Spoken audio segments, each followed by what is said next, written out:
आज हम स्टार्ट कर रहे हैं एक्सरसाइज 4.2।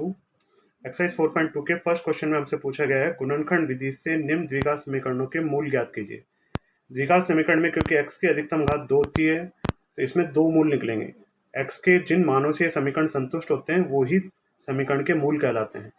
उन मूलों को देखिए, सबसे पहले गुणनखंड विधि द्वारा ज्ञात करना सीख रहे हैं हम। कैसे करते हैं ये काम, तो आपको याद होगा आपने 9th क्लास में बीच की संख्या के दो टुकड़े करने वाले गुणनखंड किए हैं। तो यहाँ हमें 7x के दो टुकड़े करने हैं गुणनखंड विधि। तो सबसे पहले तो आगे और पीछे वाली संख्या मल्टीप्लाई करें तो √2 को 5√2 से मल्टीप्लाई करने पर आएगा 10। और यहाँ प्लस का साइन है, इसका मतलब प्लस करने पे 7 आना चाहिए, मल्टीप्लाई करने पे 10 आना चाहिए। तो 5 और 2 प्लस करने पे 7 आता है और मल्टीप्लाई करने पे 10 आता है। दोनों पॉजिटिव लेने होंगे क्योंकि +7 तभी आएगा। उसके बाद देखिए, इन दोनों में तो कॉमन लेने में कोई प्रॉब्लम नहीं है। हालांकि यहाँ 2 और √2 में √2 कॉमन है लेकिन क्लियर नज़र नहीं आता, इसलिए एक स्टेप बढ़ा दिया मैंने इसमें। आप 2 को √2 का स्क्वायर लिख सकते हैं, हम जानते हैं √2 का स्क्वायर 2 ही होता है। बाकी स्टेप में और कोई चेंज नहीं है।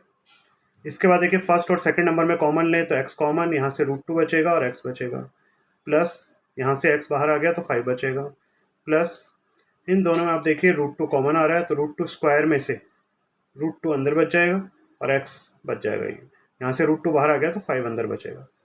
तो √2x + 5 ये दोनों में सेम है, एक बार वो लिख देंगे, और x + √2 ये दोनों। इसके बाद देखिए, दो ब्रैकेट का मल्टीप्लाई 0 आ रहा है।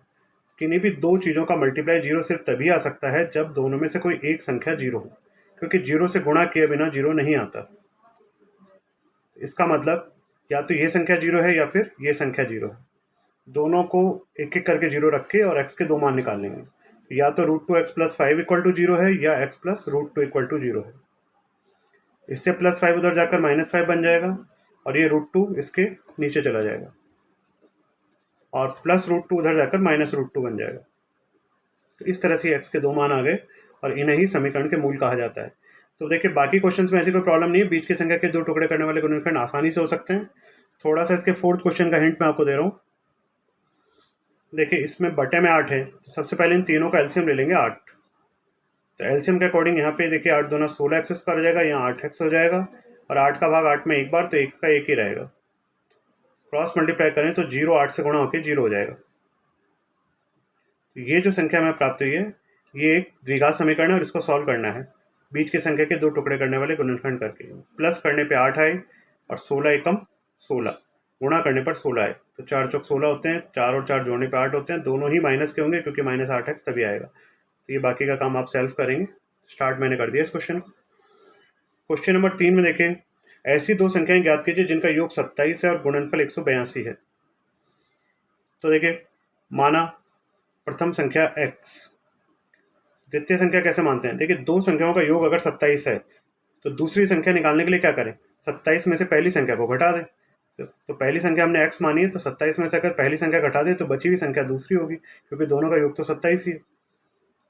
इस तरह से ये दो संख्याएं मानी जाएगी और दोनों का गुणनफल पहली संख्या इंटू दूसरी संख्या ये 182 के बराबर है। x से 27 को मल्टीप्लाई किया 27x, x को x से मल्टीप्लाई किया x², 182 यहाँ पे लिखा हुआ ही है।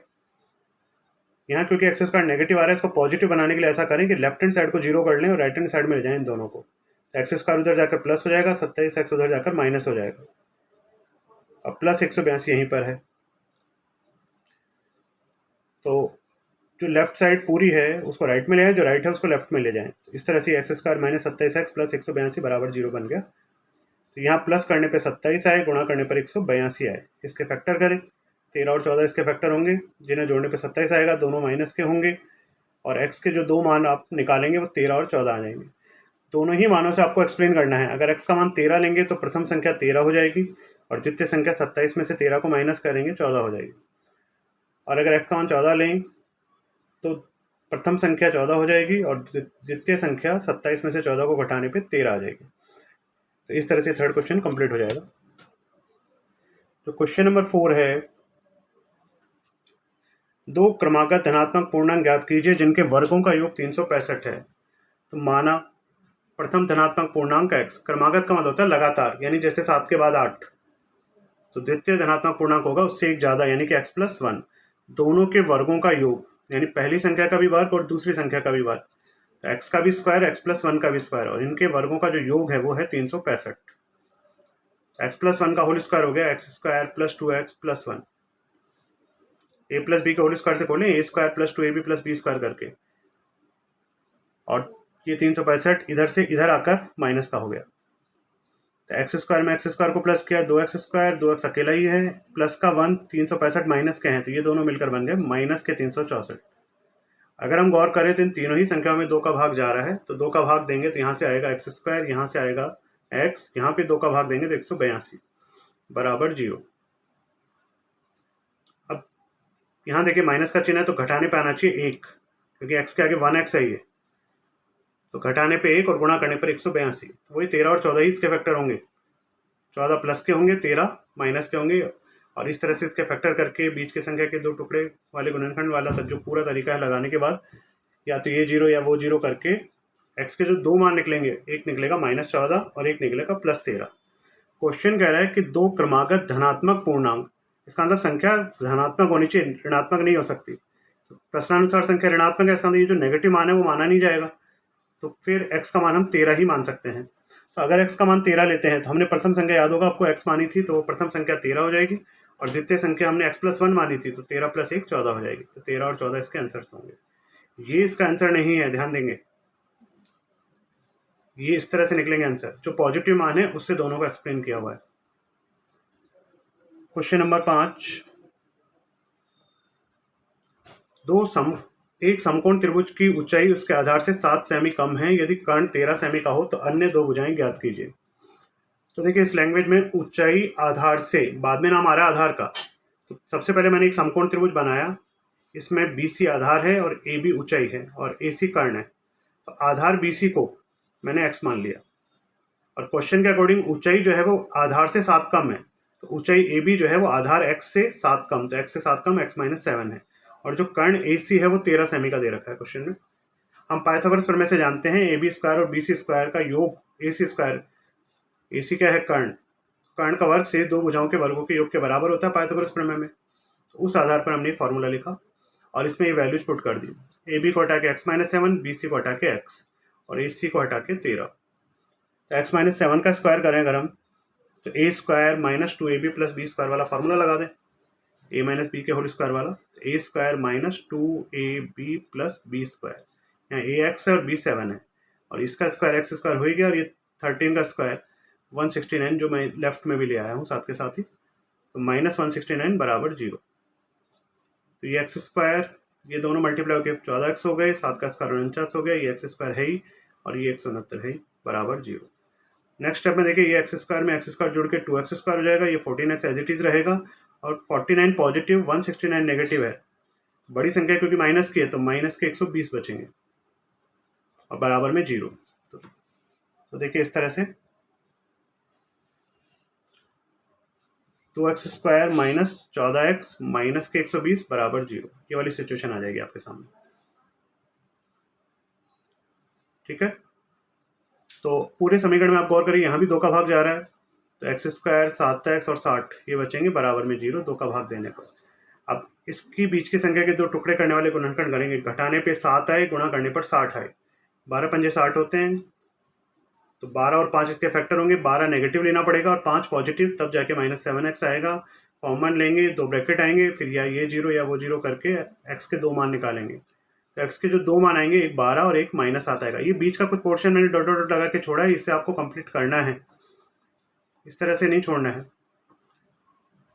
बीच की संख्या के 2 टुकड़े करने वाले गुणनखंड क्योंकि 9th में काफ़ी कर चुके हैं, तो ये आपको करना चाहिए। तो देखिए x के जो 2 मान है, एक पॉजिटिव है एक नेगेटिव है। नेगेटिव मान की बात करें तो x हमने भुजा को माना था, आपको याद होगा, भुजा नेगेटिव नहीं हो सकती, किसी भी त्रिभुज में -7 सेंटीमीटर की भुजा नहीं हो सकती, इसका अंदर x का मान -7 माना नहीं जा सकता। यहाँ एक्सप्लेन कर दिया कि भुजा ऋणात्मक नहीं होती, इसलिए x बराबर -7 मान्य नहीं है, तो x का मान 12 लेंगे। 12 लेने पे आधार जो हमने x माना था वो 12 सेमी का हो गया, और ऊंचाई जो हमने x - 7 मानी थी तो 12 - 7 5 सेमी की हो गई।